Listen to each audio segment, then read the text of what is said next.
Good morning. You are with us for another episode of Unpublic with Citizen Stewart and Sharif El Mekki on Freedom Friday. It is Freedom Friday, and you are still not free, but hopefully you'll be freer by the end of this show than you were when we start. Today, we're talking about this major bombshell, to me, I want to call it a bombshell lawsuit against the New York public city public schools. Ostensibly, this lawsuit is challenging the gifted and talented programs and their selective enrollment schools. And I'm going to share my screen here so that you can see an article that kind of explains what's going on, what's at issue here. Let's see, share screen. What are you doing? There we go. Share. Well, it's not going to let me share right now. The suit that you can see if you go to the New York Times, there's an article that's called "Lawsuit Challenging." This might pull it up right here. Lawsuit challenging NYC school segregation targets gifted programs. The sweeping complaint accuses New York City of maintaining a segregated school system and seeks to establish the right to an anti-racist education. What's really interesting about this suit is that on the surface or on the cover, this is literally about the special schools that they have in New York, and many cities have these schools where they're magnets that to get in, you have to have good test scores. You have to be selected to attend these schools. And one of the outcomes of this system that they had in the most selective high schools in New York is that, for instance, in 2019, out of 895 spots to get into these schools, only 7 Black students got in. And that's in a city like New York, right? One of the most diverse cities in the world, and a very blue city and a progressive city, and keep going down the list. And you have to ask yourself, how could a city that is that blue and houses people like the New York Times and Nicole Hannah-Jones and the 1619 Project and all of these things that we associate with being first world and kind of ahead of the curve on racial justice, how could they run a school system where they had these kind of almost private schools that they were running with public dollars that would allow a situation to take place where you only have 7 Black kids out of 895 that get in? You can find that article by going to the New York Times. There's one by Lisa Shapiro from 2019, and the heading on that is "Only 7 Black students get into Stuyvesant, New York's most selective high school." Out of 895 spots. Stuyvesant is one of the schools, but there are several others that all have like a similar entrance rate to get in. And these are public schools, right? Because, the marketing on public schools is they have to take all comers. Everybody who wants to get in should be able to get in. And think about this, folks. We often say that public education is a public good. The literal financial definition of a public good is a good like a park or a library, like the national parks, Yellowstone, that are open to everyone on an equal basis. And me getting selected or using it doesn't take away from you, which means we can all use it equally. So the national parks are a public good because we can all go there. It's not based on our residential address, our test scores, our race, any of that stuff. So New York public schools is literally not a public good.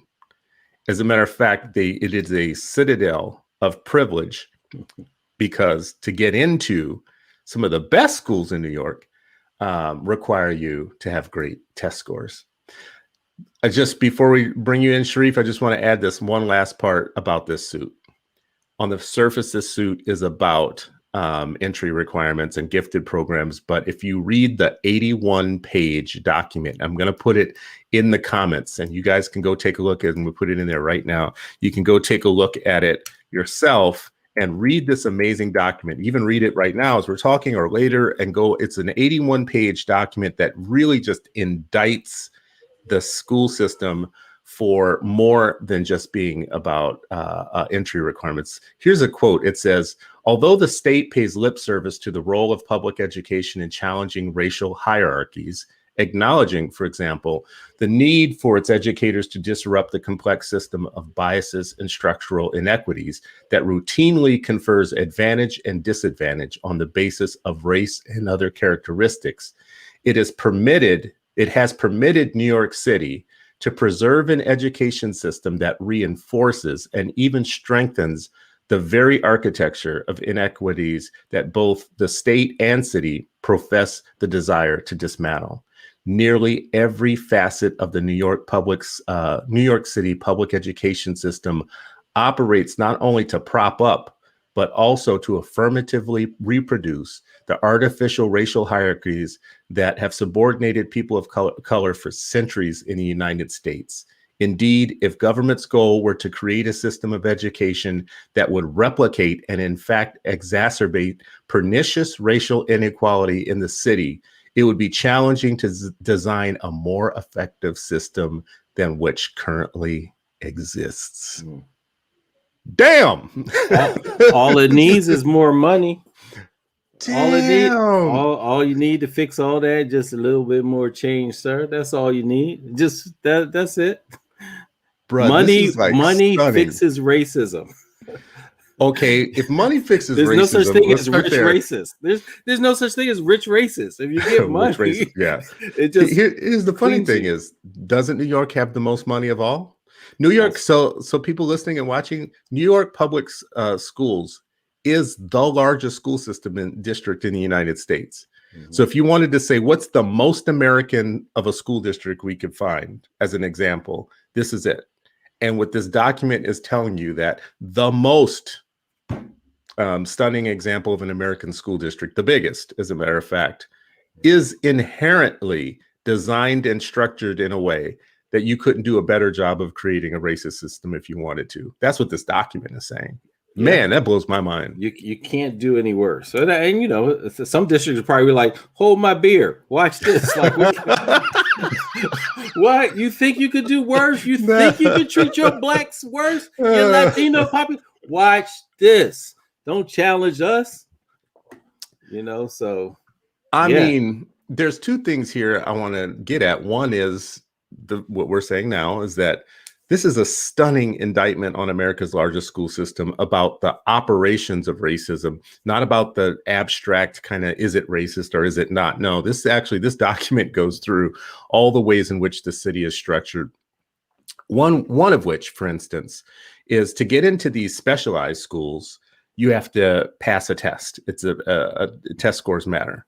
So what the wealthier parents of New York are doing is the wealthier parents of New York are hiring coaches to coach and to get their kids' test score up so that they can get in, so they can have a fighting chance. So guess who doesn't have money to hire test prep people, right? Well, and some of those same folks are yelling about stop all tests, right? Like, you know what I mean? Like they're like, oh, we use it like, and we use it to privilege our children, to continue the privilege that we've had.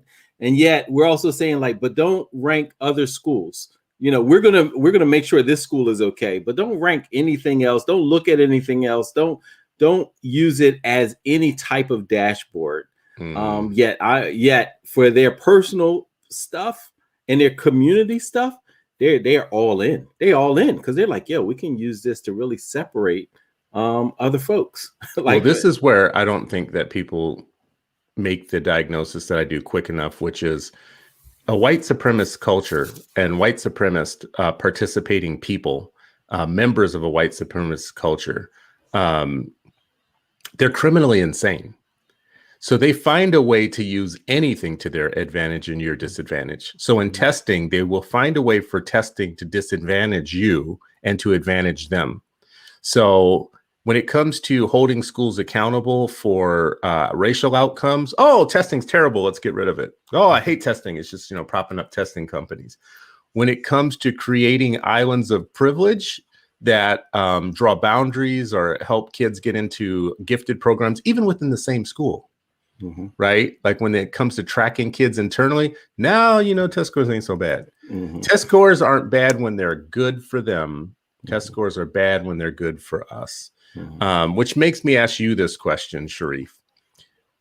Is the problem in a situation like this, with so few kids of color getting into these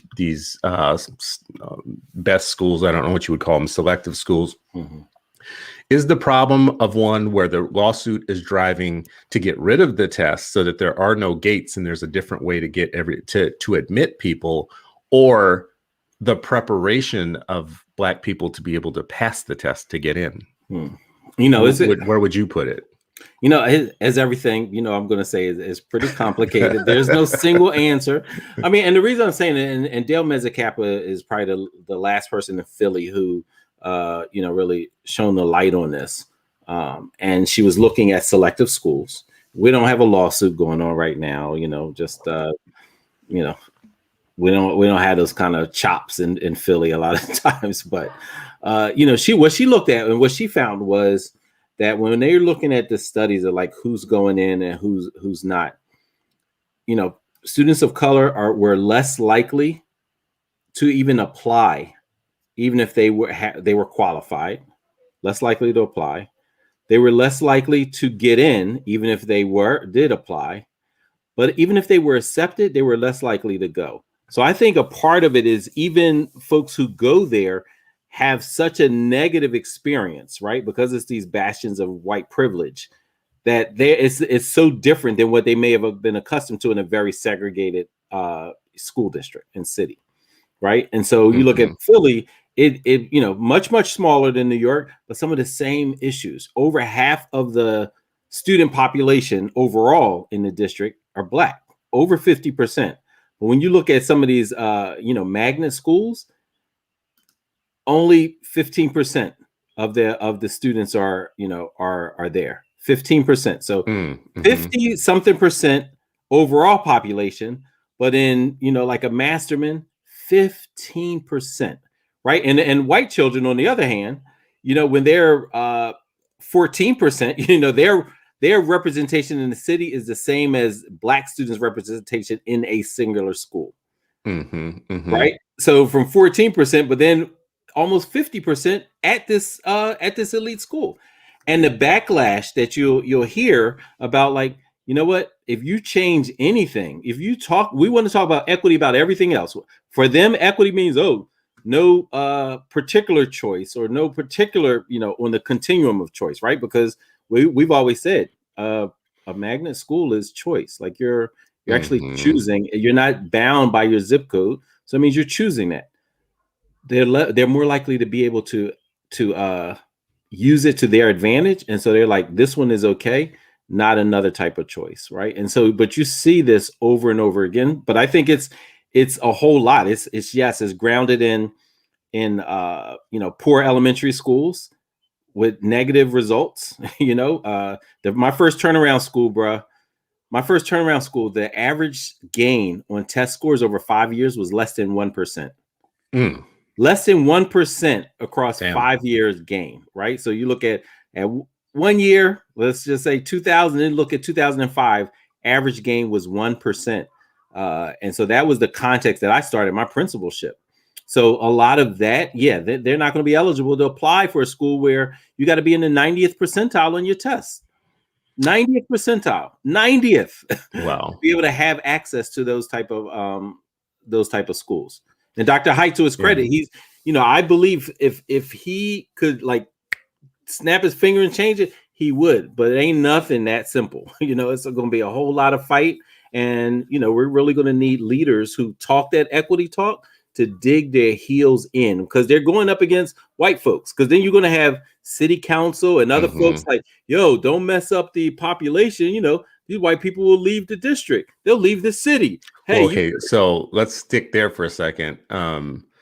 Because that is true, is that I think that's the reason these schools exist, is to keep white folks in a system they wouldn't normally stay in.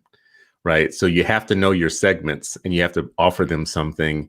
And ever since desegregation years, way back when, there was always a theory. That's what the word magnet is actually meant to magnetize white families who wouldn't normally come.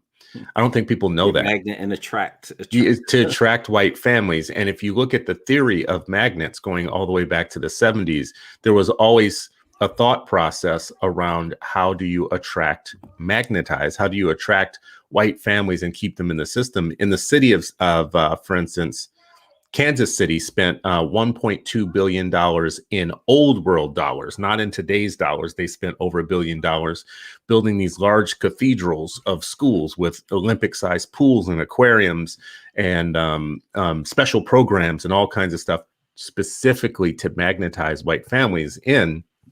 And eventually those families were there for a period of time, but eventually went out to the suburbs because it wasn't an attractive enough proposition. But New York having these schools, and you gave me this link to this I didn't know Philly had the exact same thing. Oh, man. Yep. You guys have it there, and Chicago has it.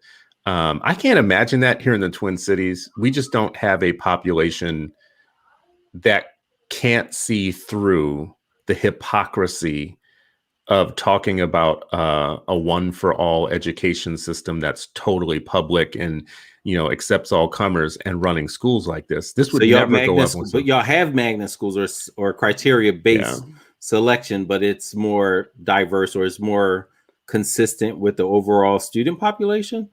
That's shocking. Okay. I mean, we have magnet schools that go all black or go all Native American or I think the thing I'm pointing to is I know for a fact that it would never fly in Minnesota, never fly in the Twin Cities to have a school that used test scores to admit you if it was public, if it was a public school. Right, like that concept to us right now that would never fly. So it's more aligned just to the proclivity or the interest of the student. That's how they apply to it. It's more like charters in that, the number of available seats creates lotteries, or like some magnet schools you don't require you anything to get in because they have enough seats. The ones that don't have enough seats have a fair process for admitting and enrolling. More like a charter school. Like if you have. You might need a lottery or you might need another way to get in. For years, they had a priority for the best magnet schools were turning very white. So they had ways in which to create the algorithm to make sure that they were getting more of a mix of students in some of the better ones. But the idea that you would test in, I mean, the way it works in the Twin Cities, there's schools, there's like one or two magnet schools I can think of that if white folks don't get into those one or two magnet schools, they just leave the district and they go to private schools or they move to suburbs. That's kind of their plan, right? Like, all right, we got option 1, 2, 3 is we out. Yeah. We're going to take our ball and leave, right? Like that's the ultimate. We're going to take our ball and leave. What's interesting, when I lived in St. Paul, there was a magnet school in the middle of the city that was like that. So all of my son's white friends that were making moves at that time, and this is before I understood a lot of the school system, they were the ones telling me that, this is the last exit because the next school that he was supposed to go to was not a great school to send kids to. So they for sure weren't going to that one. And I was watching what they do and how they move. And two things happened. One, the magnet school, him and one of his best friends, who was a white kid, they both applied to the magnet school at the same time on the same day. And his best friend was number 5 on the wait list to get in. And he was number 45 on the wait list to get in. And an insider, somebody from the district, told me that was because they didn't have enough white kids applying that year or whatever. So they needed to make sure that they got all their white kids in, but they couldn't tell you that officially because that's against the law. Right. It sounds like those Hartford schools. Exactly like the Hartford schools. Isn't it interesting? So for people listening and watching, the magnet schools in Hartford have a very similar situation, except for theirs is legal. In Minnesota, it's not legal. But in Hartford, they literally can tell a black kid, we have too many black kids. By law, they can only have up to a certain number of black students in the building. So after they have that number, they hold seats for white kids. Yeah. And if the white kids don't come, they hold them open. So you still can't get in because they can't have more than empty seat. An empty seat is seat. better than a black behind in that seat. Shout out to Mama Gwen and other parents up there who were resisting and fighting those. Even they even had to fight the NAACP. The NAACP was like, no, we'd rather have it an empty seat than a black kid in that seat. Because of integration. We got integration is more important than our students getting. So let's come back to this. I don't know if I got a straight answer out of you, brother. Because there are two camps here. There are two distinct camps. You're going to have to join one of them. One of the camps says the problem is that the entire school system in New York is not preparing black students to be competitive by this age. And until you fix that, changing any admission rules or whatever is not the thing. The other group is saying, oh, no. That might be true, but you're still not going to run these elite schools where you know for sure that the admission criteria is screening out people of color. Like you're not going to, so even if you didn't prepare them, we got to figure out a way for them still to be able to be in here. Man, so which camp, I hate choice. I hate binary choices. Yes, you do. I'm like, we want it all. But what I would say is the latter. You know why? Because I can see in the latter, just so folks aren't confused, whether it's like, the criteria to get into the schools. That's where, and yes, everywhere it has to do better. My concern about the criteria, because if you address criteria, I think you can address a whole lot of other forms of equity while you're fixing other things. And the reason I say that is because you even see this play out in adults or wherever else that, you get the first, we're still 2021 and you still hear, wow, that's the first black person that did this, or that's the first black person that did that. That day it's one final person gets access. Then they want to, dust their hands off and say, see, we done. We did everything. We got that one person. But that one person is never the first that would have been eligible. They're never the first that had the skills. They are never the first that are qualified. They're the first that they crack the door open to let in. Right. And so I think that speaks to more of some of the systemic issues that are going on, both within districts and as well as society. Like Asada said, school, a lot of people talk about, that the quote or the passage that, man was created in the image of God. Schools are created in the image of society. And so if we look at how schools are, it tells you exactly how society thinks about those children. Right. And that's what we see. So I think criteria of admission, the criteria to play, criteria, what have black people said for hundreds of years? Just give us an opportunity. Like that, it's the opportunity to do what we want to do. Right. And I think that but the opportunity to compete and win, not the opportunity to have the rules change. So don't keep changing the goalposts.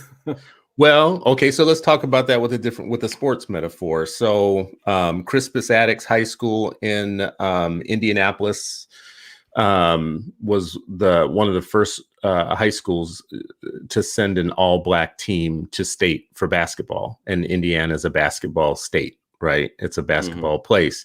And here came this, black folks at that time weren't state champions in basketball. It was very much a white thing. And it was almost questioned whether or not black folks can play basketball to that extent. So the segregated high school that was segregated specifically because the White Citizen Council pulled black students out of other schools and put them in one school. That school started producing excellence. Of one of the things was a basketball team. So they actually won state championship, not because the rules of the game changed, but because they got on the court and they whooped people's asses. Right. So that's a difference. That happens a lot, right? Like that's why they changed the NBA rules because of Wilt Chamberlain. Wilt is still from Overbrook High, right? Well, first Wilt and then Kareem Abdul-Jabbar. They tried to outlaw the hook shot, but they didn't. Isn't that crazy? You can't shoot. You can't shoot a hook shot anymore. But that white boy could. What was he doing? That underhand. You talking about Pistol Pete? Yeah, that was the ugliest shot ever. And if you're gonna ban anything, ban that just for aesthetics alone. But this is the point that I'm making, though, is they didn't change how you score points and how you win. What it took to win the game still was points, and the points were still 2 and 3 points per shot, and they accumulated to a score. and that score won or lost. They didn't change. So you had a right to participate, to compete. I don't know. I'm not making an argument for either camp, but it does seem to me. Why you push me into one camp? Because I don't. It's hard. Okay, all it's hard to argue. It's hard to argue either one. Let me push myself into one camp. Yeah, I will push myself into one camp.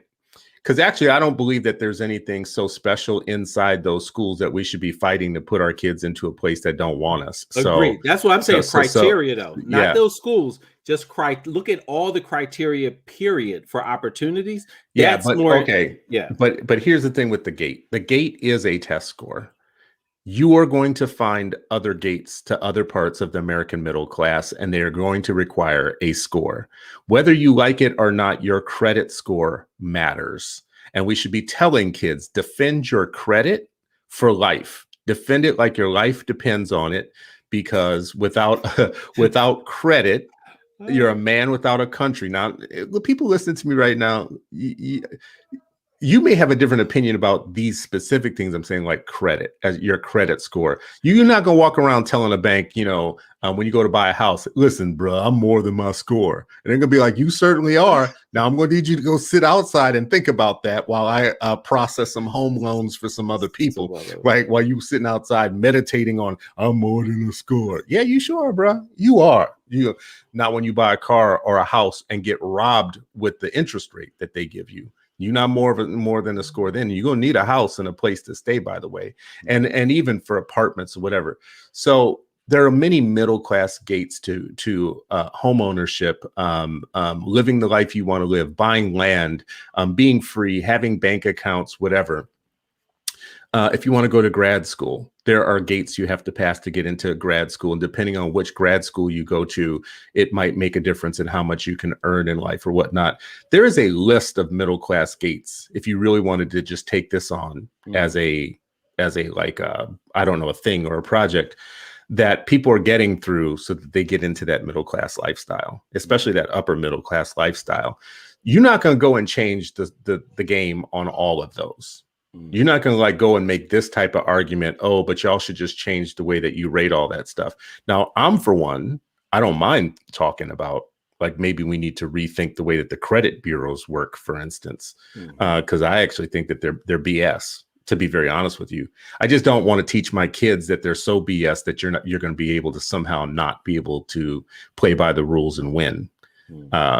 So Sharif, that is my winded way of putting myself into one camp, which is to say, number one, don't want to get in there so bad that you're going to try and argue to them that they should lower the bar to get in, because that still leaves you off the hook for preparing kids to have been at the level that they need to be at in the first place. It's like the wrong remedy. It's like aspirin for cancer. It's totally the wrong remedy. The real problem is not the entrance requirement. The real problem is that you are systemically underperforming. Your system is underperforming with very specific kids. And that isn't eradicated by changing the entrance criteria to 7 white citadels of privilege. Yeah. Did I convince you? Yeah. For me, it was really hard to even land somewhere, and I went with criteria because I think, and they both do, right? I think they're intertwined, and not specifically we want to get into these 7 schools, because I think, as I said on 8 Black Hands, Reverend Marshall Mitchell used to talk about, Elmeki, why aren't you starting, an elite private school for Black children, right? You could very easily say, you know what, we're going to create these 10 schools for Black children that are elite. I think part of the criteria for me, it belies the mindset. It shares really what people's mindsets are about children. And if you can address that, the mindset, then I think you address the instruction that they're receiving and the coaching that the instructors receive and the training that the instructors, right? All of that is deeply embedded in the mindset of, I don't need to train you well as an educator because you're going to teach Black children. Most of the district are Black children. The odds of you teaching some of the, in the elite schools is little to none. You're likely going to be with poor Black and brown and white kids. So yeah, we'll train you half-ass. Like it doesn't matter. It doesn't matter because of where you're going to, right? Yeah. That mindset is threaded throughout, whether it's teacher prep, educator prep programs, or whether it's actually in the school delivering subpar instruction for pay. I mean, that's jacked up like when you put it that way, but I get it. In the lawsuit here, it says New York City's public school, our education system is suffused with and perpetuates these various forms of racism in ways blatant or subtle, intended or willfully ignored and tolerated through means including maintaining a racialized pipeline to the city's prime educational opportunities, including its gifted and talented programs, and screened middle and high schools that excludes many students of color who are instead condemned to neglected schools that deliver inferior and unacceptable outcomes. There's like 3 other points here. That's one of the points that it's making, is that the pipeline that you're maintaining is purposely discriminatory because it's put kids on different tracks. This makes me think of George Bush's Texas solution. So when there was a battle around affirmative action for state colleges in Texas, I had been watching nationally the same argument that we're having now, that Ward Connerly and others. Ward Connerly, for people who don't know, was a Black businessman in California who spent a lot of money on fighting affirmative action to get into colleges. Ward Connerly was like the predecessor to the entire kind of like Candace Owens class of people that kind of just troll Black people on policies like this that they know have been longstanding kind of, armor in our civil rights kind of like, army of things that our suite of things that we care about. But anyways, Ward Connerly was fighting to pass laws that would outlaw affirmative action, so-called racial quotas, or ways in which schools would calculate so that they could increase the number of Black or brown people into their programs. At the same time, George Bush was governor in, I think it was the same time, George Bush was governor in Texas, and he came up with a totally different solution, which I thought, see, that's the type of thinking that we need on these problems, because it solves the bet. And in Texas, what they did, and people who are watching or listening to this, always correct me if I get anything wrong, but they had the 10% solution, which just basically meant the top 10% of any high school in Texas was automatically accepted into the state colleges, which basically ensured that, like, if you went to a hood school or whatever school, the top 10%, because schools are segregated, it meant that the top 10% was going to be very diverse. Some schools were all Black, so the top 10% of that school was going to be all Black. Some schools were mostly Latino, which meant that the top 10% of that school was most likely going to be Latino, Latina, Latinx. I don't know what we're doing. I'm getting old here, but it was one of those.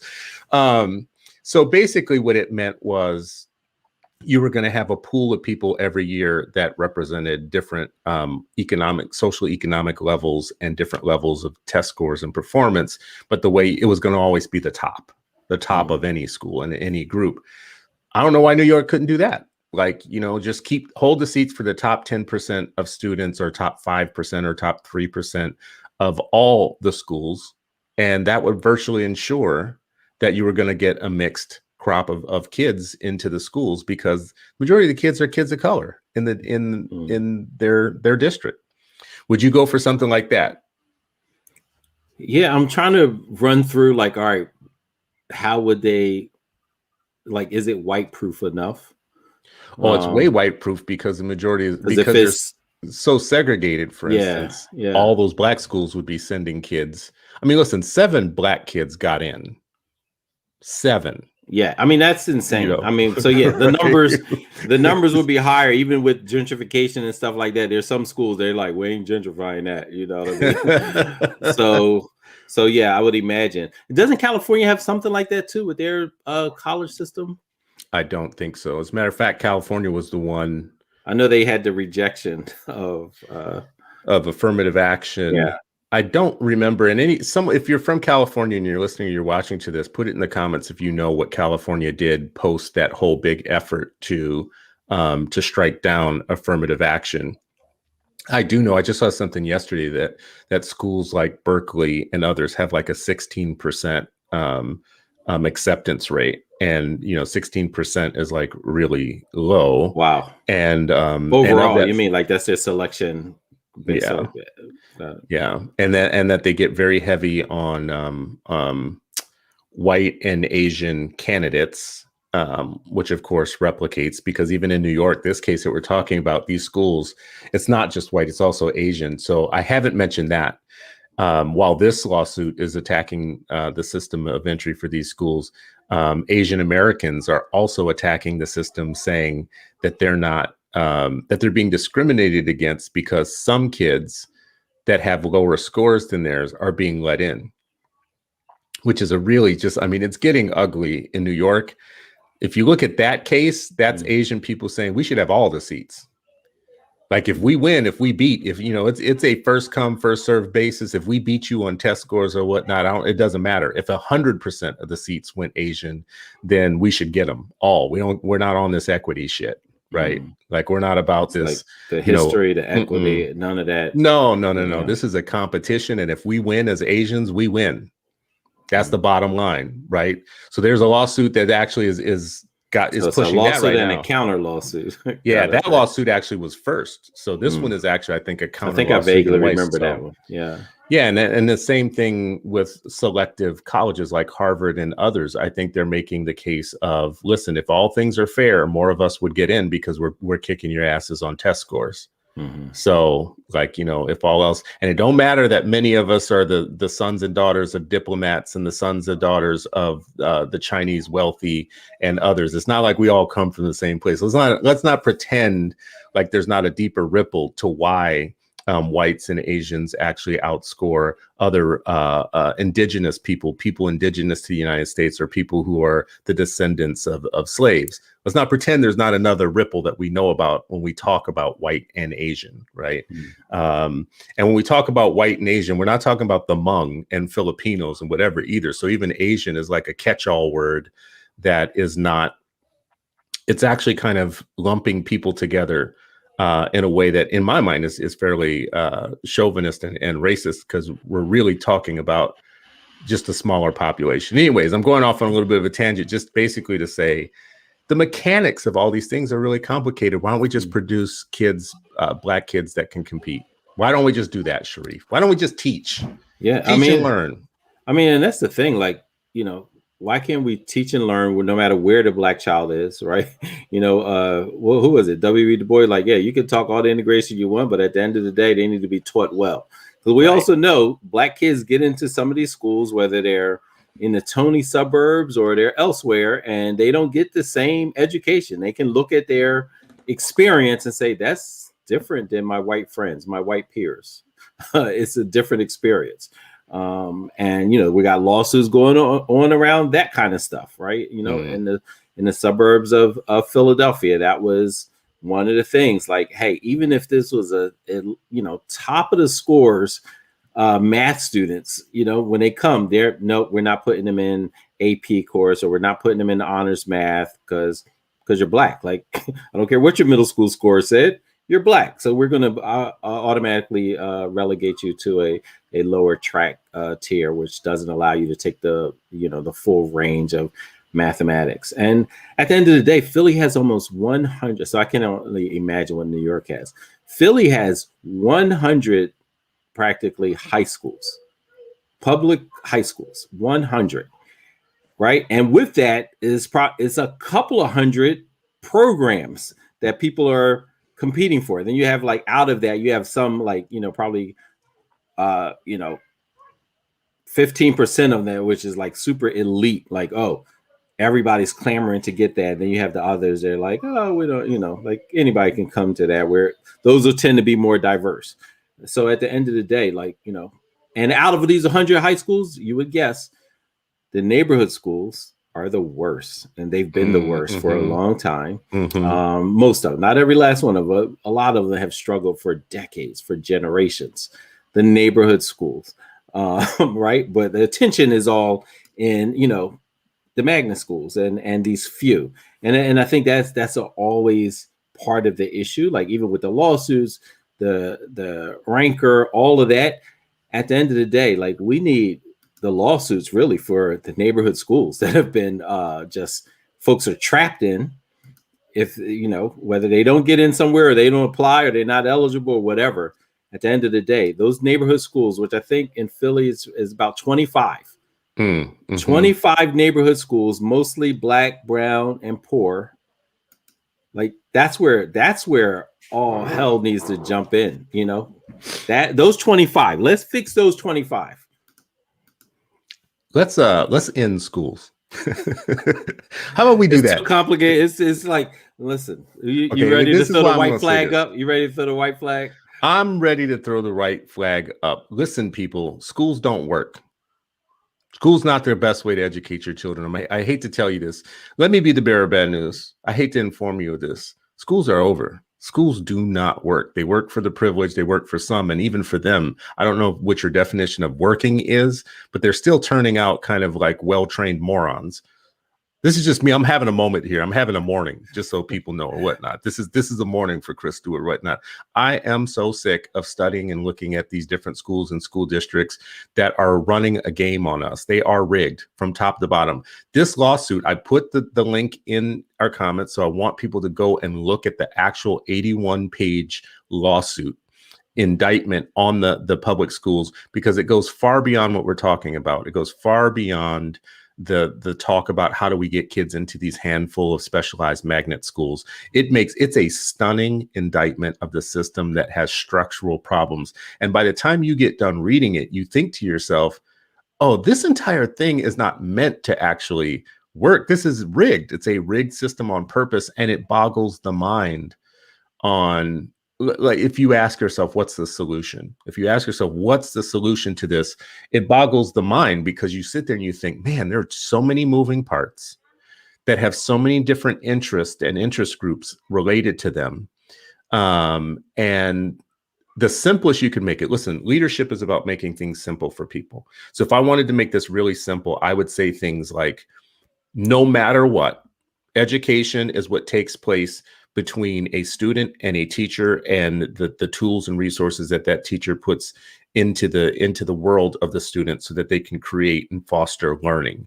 And that requires well-prepared teachers who understand the science of pedagogy and how to apply it, who know how to use data and assessment and a coherent educational philosophy to produce learning in a child over time.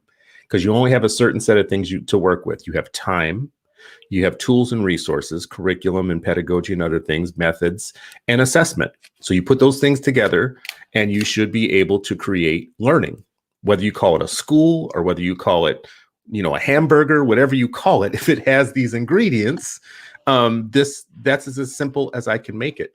Now, okay, let's talk about it in a big ass old system like New York. I just put something up on the screen here. New York, from the New York Times. This is from 2019. $773 million later, de Blasio ends his signature initiative to improve failing schools. And this is when, you go from a Bloomberg in New York, who had a very strong reform platform for what he was attempting to do in the schools, to somebody who runs like a Trump candidate, kind of like, I'm going to be the opposite of that. I'm going to come in and we're just going to shower the system with money. We're just going to take away any of the rules and lower the threshold on things like tests and testing and data and the way that we focus on those things, and even choice and those things. And we're just going to give the system what it wanted, but we're going to write it a big ass blank check, and we're going to fail spectacularly. Right? Like if you thought that Bloomberg, you had problems with the Bloomberg kind of scientific method of reforming schools, you must be really kind of crapping your pants right now to know that your mayor spent almost $1 billion on schools, not only that failed, but here's my favorite part. If you dig deep into this story, you will find something that will absolutely indict the system for being purposely rigged, which is this. They knew, the officials at some point figured out that they knew they were putting kids in schools that weren't going to work, these signature schools, because they had the data. The data showed them that they were still going to be putting kids into schools that didn't work. And they kept doing it until they were ready to end it, which means there were parents who were trusting the system, literally entrusting the system to look out for their kids and do their best. And their mayor and their chancellor and their education officials knew that they were actually directing kids to schools where this program that they had was already failing. And they had the data to know it. They weren't sharing the data with the public. And we wouldn't know it if there wasn't this thing called the New York Times. That's my kind of pitch for saying school is over, folks. If you believe in these schools and you believe in what they're offering you, man, especially in New York, I got a bridge to sell you. I got a couple of bridges to sell you. Got the deed and everything. It's all official. I'm going to write it on this napkin because you're being sold a bill of goods. Sharif, do you think it's time to close down all these schools? You want to join me? Or no, you're going to still be for schools. You're going to still be for education, man, after all this that I'm telling you? Listen, I mean, but what I would say is like, dang, almost $1 billion. I can't wait to read the article to see like what were the initiatives that folks were talking about. But that was going on, if money is being invested, but it's not in the development of the best principals as possible, the best coaches, the best talent. And it's a huge system, right? So the numbers of folks, which means you got to start early and you got to have accountability systems as guardrails, like, hey, this is how we're approaching it. And also at the same time allowing people to innovate, but not at the, detriment of children. I listen, I wish, my friend, Chancellor Misha Ross Porter, all the best. The new chancellor in New York City, like she has her hands full. And children they deserve success. Like they deserve successful educators, like, and I don't think we'll ever get to 100% homes. Well, we just had a pandemic where we had 100%. I was about to say, okay, what are you about to say? Yeah, I don't know. So look, we just got to do better. I don't think that every school should just be open, just like it's a, 100% like, once I become a school, I'm here forever, regardless of what my outcomes are. I think that's wrong. And I don't like just mass closings of schools either, because then you just say, we had high school kids in Philly who went to 3 failing schools in their high school career. So 4 years of high school, they shut down one school and said, all right, now you're going to go there. Not to a better school, at the same or even worse. And then that school was shut down for poor performance. And then those students went to a 3rd school. And guess what? That was just as bad, if not worse, than the other 2 schools, right? Like, so for me, closing school has to be smart and intelligent, student-centered. And I'm a turnaround fan. Same kids, different adults, different expectations, and have, a North Star of much different outcomes and results, right? Like I'm partial, and biased. Turnarounds can work. I believe turnarounds can work. I think they're extremely hard, and that's why most folks don't want to do it. Like, like a lot of the large charter, national charters who can say like, yo, I got receipts, I got results. They don't want to touch turnarounds because they're like, yo, that's hella hard. That's too. I still don't believe that came from the West Coast, but anyway, came from Oakland. People listening and watching, we're going to decide for him. Sharif doesn't know that Hella came from Oakland. That's from you and Cole, and y'all biased. So I don't know. Literally invented in Oakland. It's a product of Oakland. Anyways, so I had said earlier that there's these 4 points that the lawsuit says. So I want to deal with this. It says actually contribute to the system of kids not getting into these better schools or perpetuating a racist system. So Sharif, I'm sure you're going to agree with the second point here. It says allows, one of the things that the system does that's tolerated, allows schools to teach a Eurocentric curriculum that centers white experience, marginalizing the experiences and contributions of people of color. We've done entire shows on this. This is not something that we just erasing totally. Marginalizing, erasing, and miseducating actually people of color about themselves in a way that leaves them kind of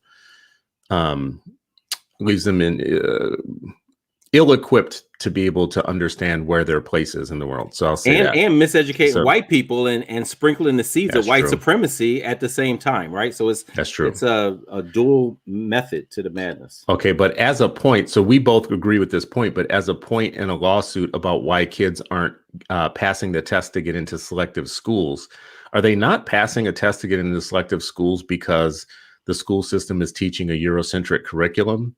I mean, can you draw a direct line from something like this? We both agree that that's a valid point, but can we draw a straight line from that to test scores to get into Stuyvesant High School? I would say if I designed a standardized test score that was all about Black culture and gave it to the average white kid, they'd fail it and a Black kid would pass it. So if I designed a standardized test that was from front to back page was all about the Black experience, and I gave it to Black children and white children, my Black children would be better positioned to pass it. You still got to be literate, but they would be better positioned to pass it. Right. And so like that's that. Yeah, I 100% believe that. So what I take away from that point is that you believe that the test that they are giving actually is culturally biased. I think anytime you censor, like that's the thing. It's like, as you said before, it's water, right? Like if you're in it, you can't even see that this is really only about white experience, only about whiteness, or only about white life in America. Nobody else is mentioned in that, right? Like, so I think that's a thing. I do, however, still believe that the biggest issue is literacy rates, period. So it still goes back to that instruction. I think that can influence. I don't think that's the, because if you're highly literate, most of it, you're still, even if you're like, I've never skied or I've never, done that, or I haven't even been to the museum, but you know what? I can read this and see what they're doing. I can take the context clues. I can take the inferences. I understand, point of view. Like all of that goes back to instruction. What I'm saying is like, yes, that needs to be addressed. I'm not saying that that's more important than like, if it's grounded in test grounded in Blackness. If you're illiterate, then you're illiterate and it's not going to help you. Right. But if everything's even, then it absolutely can make a difference. Right. Like that. I 100% agree that this is part of the issue, is that the entire world is taught through this microcosm of whiteness. So I would generally agree with that, but I'm not so sure because I don't know enough about, they have this, test. People from New York listening or watching know more about this for sure. I hate the name of this test. It's the SHSAT, which every time I look at it, you love it. You love it. You're like a kid. Like I want to say, it looks like ASHAT. I knew when you call somebody an ASHAT, But in here it says that they have a special program for making sure that that the goal is to increase testing rates among students in underrepresented communities, acceptance and offer rates among these students, and retention rate of these students. And that part of that is actually making, I don't know, like the test more equitable for those students or whatever. It seems to me that they probably don't have a straight up kind of culturally biased test, but I don't know that without having seen it. I generally would say that like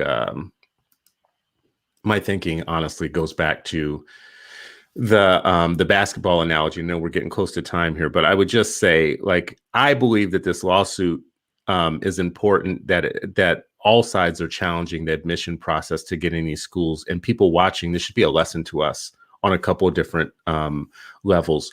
You have Asian and white folks pushing lawsuits that say they should get all the seats if their test scores are right, that this is a zero-sum game. This is a zero-sum game. They're already getting 90-something% of the seats. And if they could get those last few to get in, that is the name of the game of public education in New York. And everybody should stop lying and pretending like it's a public good. Education is not a public good. Education is a contest. And you can go to the the Super Bowl if you want to, talking about, well, you know, the Super Bowl's not about the score and whatever and all that type of stuff, and your ass is going to be walking away without a trophy or a ring. So you can talk about changing, you know, how you make a touchdown or kick a field goal or whatever. Meanwhile, the other teams are going to be practicing every day to make sure that they get field goals and touchdowns, right? So so we're playing a loser's game. They're playing a winner's game. And what we know in the United States of America is that power wins. Power is actually being able to dominate the table, to score, right? And the loser game is to continually try and change the rules so that your scores don't matter. Not to make them fair, but just so that your scoring doesn't matter. Your scoring is going to matter no matter whether you make the rules fair or not, right? The ability to pass these tests is not insignificant. It actually is significant because it does say something. As much as we like to tell ourselves that scores don't tell us anything, they don't matter, they do.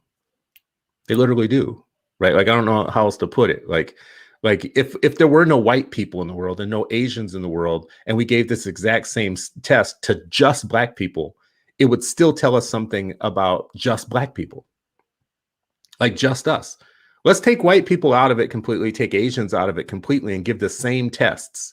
And we would say, well, wait a second now, why is this part of our population of Black people, you know, the scatter plot? Why are some of them up here and why are some down there? And why are some of them further down the axis in this way or whatnot? It's still just data, right? So we would assess, if we have all Black schools, assessment would be a part of that schooling. I don't know if you would agree with that, Sharif.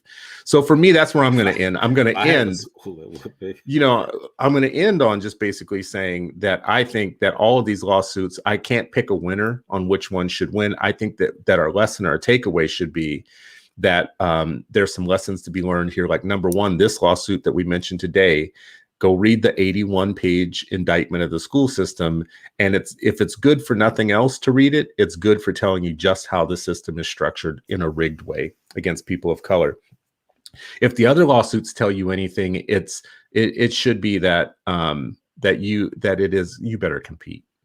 Stop trying to play with these people by trying to change the rules in a loser way, and start actually trying to compete in a way, because the goal isn't to make lower scoring people the norm. That's not the goal.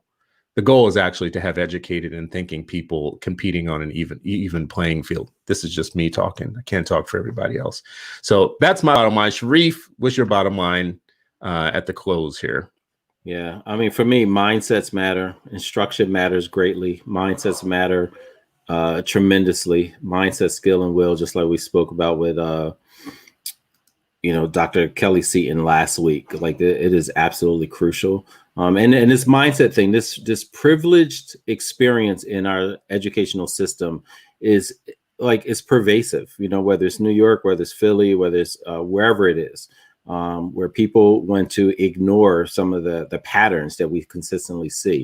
And this is why the research is so important. This is why data is so important.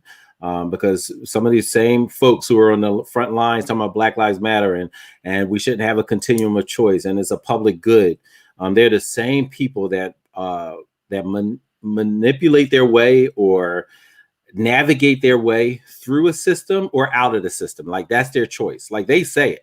We either get in these two schools or we are out. But they will tell another group of folks in those 25 neighborhood high schools, no, you stay put. You know, and here's just 2-point example. Our friend David Hardy reminded me of this Pew study that came out again about the different experience in these getting to that safe harbor that you talk about, these so-called you know, elite schools. So one, those schools admit you're less likely to be able to go even if you have the same score if you're Black and you're Latino. The special admission schools, and I'm quoting, the special admission schools rejected higher percentages of some groups of students. I'm not even going to read the rest because you already know who those groups of students are. No, I don't. Tell me who it is. Tell me. These groups included Latinos and Blacks and poor students and boys. Mm-hmm. And right, like in special ed, like you're even with the same score, same group, same qualifying test score, you are more likely to get rejected because you are Black, because you are Latino, because you are poor, right? And the same thing. And another thing that it highlights, there are 5 zip codes, and they account for over half of the population in these in these special admit schools. Yeah. 5 zip codes represent a tiny percentage of the student population, but most of the students in these top tier schools. And so again, go back to the neighborhood schools that ain't part of those elite 5 zip codes, so to speak. And what's happening? It's like the other day, there was a shooting in one of these elite neighborhoods, and all of a sudden white people are like, wait a minute, there's stuff going, there's shootings going on. Like, oh, we need to do something. Oh, this is a public health concern. Oh, right? Like, wait a minute. Like, Black kids have been getting shot and killed. Like, the FBI said we're on a rate for 600 murders this year if it continued at this pace.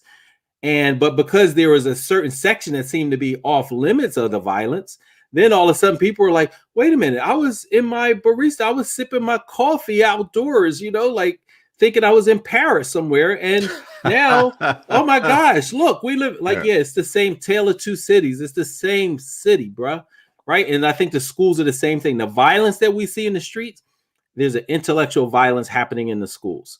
Right. And I don't have any confidence in these courts. Like we see like across the country, California, Michigan, Pennsylvania, courts have repeatedly said, we don't really care about y'all. Like our kids are part of that elite school or somewhere else. Like, so we really don't care. And y'all figure it out on your own.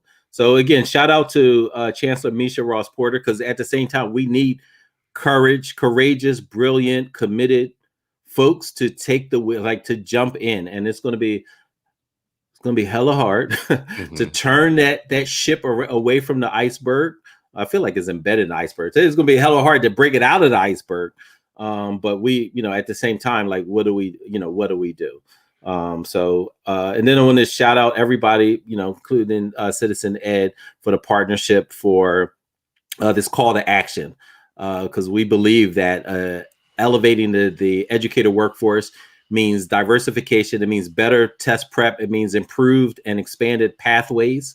And so, really want to shout out, your partnership and your team's support in launching this call to action to Secretary Cardona, to diversify the teaching field, and which will also mean diversifying the educational ecosystem. So we have more Misha Ross Porters, jumping into those seats, jumping into those, whether it's in the superintendent role or whether it's a teacher role, or apprenticeship. Like, we need more of that to inform. And then the coaching, the board members, the principals, the assistant principals, the curriculum writers, all of these folks, we need it to be far more diverse. And so shout out to Ed Trust, TNTP, Brightbeam, and many, many others who have signed on to support this effort and this message in this letter.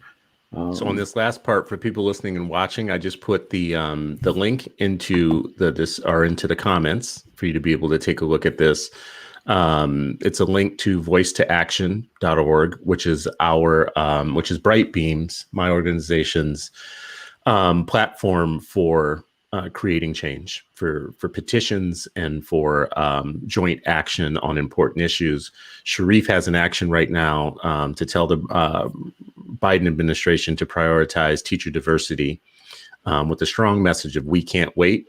That's in partnership with the Center for Black Educator Development, Brightbeam Education Trust, and TMTP, the New Teacher Project. Would love it if you guys would go and sign this petition, put your name on it, share it with others. One of the things mentioned in the lawsuit that we talked about today is the performance of the New York Public Schools, for instance, on getting more teachers of color into their system as one of the reasons, along with the curriculum and the structural kind of barriers for kids to perform in a culturally relevant environment in those schools. One of the issues is the teachers and the diversity of the teachers. So I'm glad you landed there, Sharif, because it's important to give people options, and this is a low lift option for you to be able to have one action you can do today and then be done with it for the day. Say, I did something for equity or whatever. Now, don't do just that.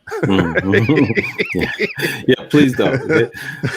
But do that. It doesn't take long. Yes. Add your name and share it with your networks. And you everybody in this chat have expansive networks. That's right. Including students, and I think every demand, whether it was Carolyn LeCount back in the 1800s demanding more Black teachers, to, Dr. Carter G. Woodson and all the folks that we wrote about in the Black Educator Hall of Fame in partnership with Citizen Ed during the month of February, to the 60s and 70s with the liberation schools and the freedom schools, the independent school movement, to today, students are still demanding these same issues. 1967, 1,000 Black high school students walked out. One of the things they were demanding, more Black educators, which could influence the Black experience in schools. So this has been an ongoing fight and demand, and we just can't let up. And so Biden administration has said they support that, but we're like, hey, let's triple down and let's prioritize it. Don't get lost, because it's very easy to say you prioritize something, and if we're silent about it, because like, oh yeah, they agree. Next thing you know, 4 years go by and nothing was advanced. So never let up, no matter who's in those seats. Never, ever, ever let up. I love it. This has been another episode of Unpublic on another Freedom Friday, and you are still not free, but hopefully you're freer now than you were when we began. Our nation is growing. More of you are coming and watching. I appreciate you. So please share this. If you're watching this on Facebook, hit like. If you're watching this on YouTube, hit like and subscribe, and help the show grow. We love to have these conversations with a wider and more diverse group of people. You want to plug in next week too? So let's plug in next week. So next week's Freedom Friday show. What do you want to say about it, Sharif? All right. Well, let's say so. Next week, Freedom Friday. We're excited. We'll have Dr. Jarvis Givens, who's at Harvard and also working with Dr. Imani Perry to capture a whole lot of Black educator history and archive it digitally. When we have Dr. Carr, we got to get him back over here soon too. When Dr. Carr, he had all of those when the unions were separate and the Black unions, and they actually had their books and their resources and materials. So Dr. Givens and Dr. Imani Perry are actually, digitizing those so that we can have those. So we don't have to keep raiding Dr. Carr's library. But also Dr. Jarvis Givens just published a book. You can get your copy beforehand so you can have a little read of it. But it's The Fugitive Pedagogy, Carter G. Woodson and the Art of Black Teaching. Show them the book. You got it there. Yeah, there you go. Fugitive Pedagogy. Have this in time if you can. If not, we'll be talking about it. Yeah, so I'm going to be reading that this week. Next week, we're going to have Dr. Jarvis with us, and we're going to be talking about fugitive. Dr. Jarvis Givens, and we're going to be talking about his book, Fugitive Pedagogy. And I think that's going to be a great show because we got to keep mining from history. There's been so much done. We have so much. We're not poor people. We're not it's rich. A rich history, right? Rich history, Black blueprint. Let's get it. The Sankofa moment is every single day. I am actually, so we're closing out. I just want to say I love the fact that our audience is growing more diverse, and that the history that we talk about and the lessons that we pull from history specific to empowering people of color who have been marginalized from debate and from conversation and from history and sociology and all of those things. I'm enlivened by the fact that there is a diverse group of people that are attending these conversations now and offering insights and participating, because I think that's the way that it should be. I think we should all care about each other's. It shouldn't be each other's history and background and heritage. So I appreciate that. Want to call you guys out for it. Thank you for joining us on another episode of Unpublic on Freedom Friday. Share the show. Be strong this week. Be strong. Work for children. I think when you work for children, you're doing God's work, and expect to have some tough times in doing it. because the devil is not concerned with you you say, as soon until as you you're are doing doing that God's good work. the devil comes out and like starts. The devil you, does right? not care about you until you're doing the Lord's work. So if you're facing any type of bumps in the road or whatnot, tell yourself, oh, that's a sign that I'm on the right track. And be encouraged that you're not alone. I don't care what you believe, you're not alone. The spirit of humanity, the spirit of God, the spirit of Allah, you are never alone when you're doing the Lord's work, when you're doing God's work. And I believe that when you're working for children, making sure that each of them has an equitable, positive kind of start in life, a start in life that sets them up to have personally meaningful, self-sufficient, self-determined lives, you're doing God's work. So thank you all so much. Appreciate you. Amen. Love it, love it, love it. Peace, y'all. We'll see you next week on Freedom Friday.